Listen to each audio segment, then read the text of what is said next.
you talk about emotional bank accounts, right? And there's no better way to fill the other person's bank account, emotional bank account, than you telling them something that is deep inside your heart, an emotion that they will probably react like, oh my gosh, now we have a space that we can all share. Our guest today is an international speaker, recently speaking on the private wealth reset at Oxford Union in England.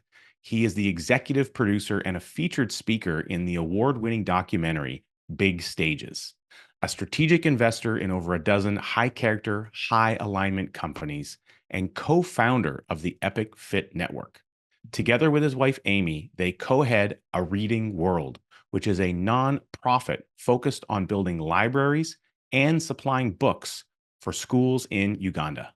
He is also a dedicated supporter of the American Foundation for Suicide Prevention, National Alliance on Mental Health, and his most recent charity is called the Ikigai Court, which supports the mental well-being of entrepreneurs by providing a safe space to speak openly about their mental health. Welcome to the show, Mark Fujiwara. I'm so excited to have you on the program today. Same here, Richard. Very honored to be here. Now, I've had the pleasure to know you here over the last year, of course, being a member of the Epic Fit Network, which is an incredible organization, really a phenomenal gathering of entrepreneurial minds, visionaries, finding ways to collaborate with one another and also finding ways to support one another in their journey, their entrepreneurial vision and journey of the world. And we all need the support and the nourishment of supportive people and individuals in our life. And you've really taken the charge of finding ways to delve into that, especially for entrepreneurs. And I've learned some incredible things from you in the time that we've known each other. What I'd love to do, Mark, is maybe take us back to an experience that you've had where some of this need and this desire for you to help others, to help people in the entrepreneurial and the recognition of the help that they need to make the entrepreneurial journey functional. What's transpired in your life that's led you down that path? I can go back to just as far as I can remember. I've always struggled with mental health. And I'll say it, mental illness, really. I had a very close cousin of mine 33 years ago. I was 21. He was 15 at the time. And he was like a little brother to me. He took his own life. And I remember everybody in our family asking the questions, why would you want to do that? And I was the one sitting in the back corner saying, well, I know, because I've had those feelings before. And then just kind of fast forwarding, it's just mental health has always been a secret for 47 years or so. And then just being in an entrepreneurial world, it's interesting. Just in the last few years, we've been more open about talking with that. But I was suffering in peace, or suffering by myself. It was lonely. It was panic attacks, anxiety, depression, suicide ideation. And all of a sudden, when I started opening up to other people and feeling safe about that in some rooms, it was amazing how others would share. In fact, one of my best friends, actually, who exited a company for like well over 9 figures, that's exactly how we met.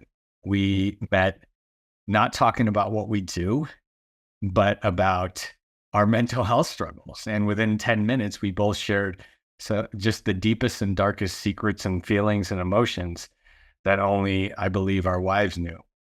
It's incredible. Just the ability to have a conversation like that with someone that you kind of just met, but how the similarities, maybe the experiences that you've gone through, perhaps maybe magnetically drew you together so that that conversation could be had. And so being able to have that discussion seemed like almost a bit of a pivot point for you to a degree. Is that a fair assumption? That's absolutely correct. And it's interesting because I know me and him would go on these hikes or runs and stuff. And one day he kind of looked at me, he goes, what do you really do actually? Right? Like, what do you actually do for a living? And I actually think that's the most beautiful way to know somebody. I want to know about their character. I want to know about who they are, what they struggle with, what brings them joy. And you're absolutely right, because I got to really experience what goes on in a mind of someone that sold their company.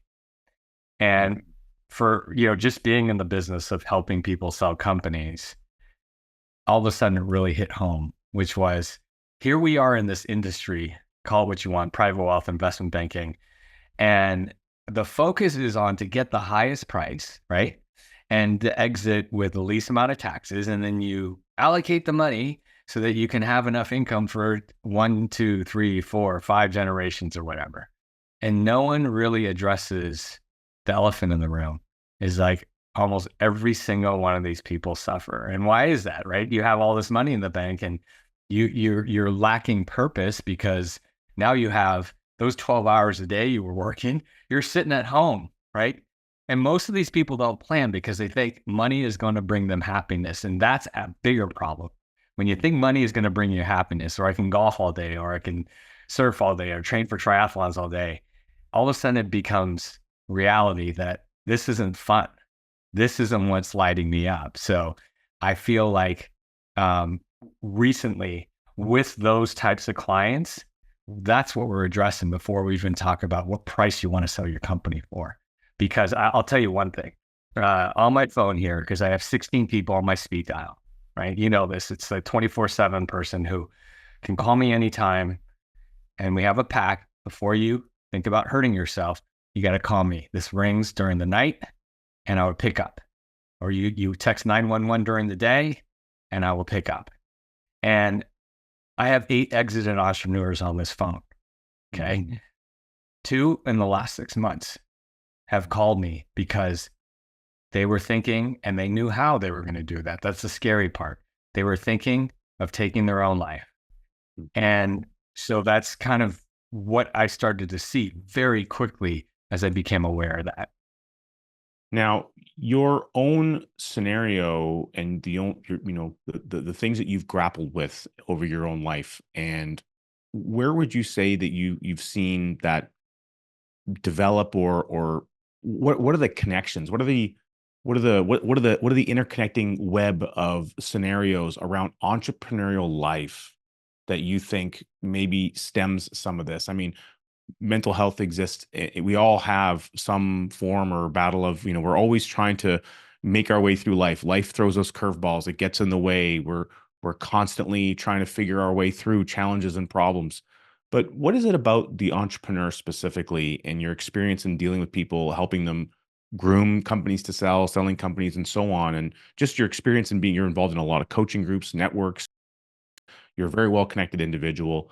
What is it about entrepreneurs and the struggles that they have that you think there's a lack of awareness on mental health issues, and maybe there's just not enough resources for them? What is it that you think that perhaps they're suffering in silence to some degree more than some other people might be?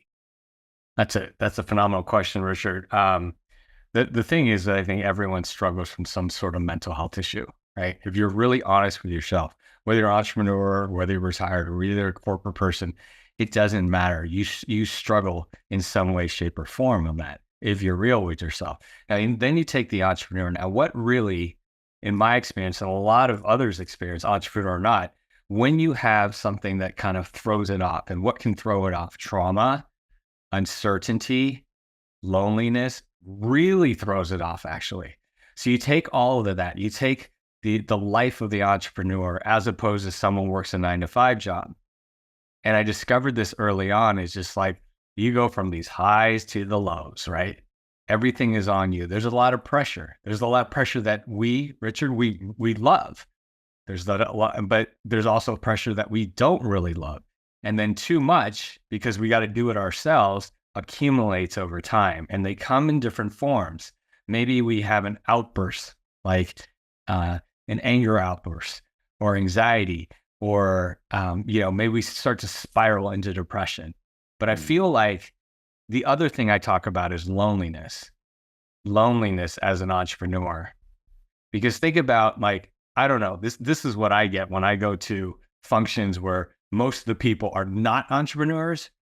And it's like, I can talk about surface level things, but once I start talking about deeper things, they don't really get it. They don't really get the mind. They don't really get the fact that we can't shut off from our business. It's 24/7.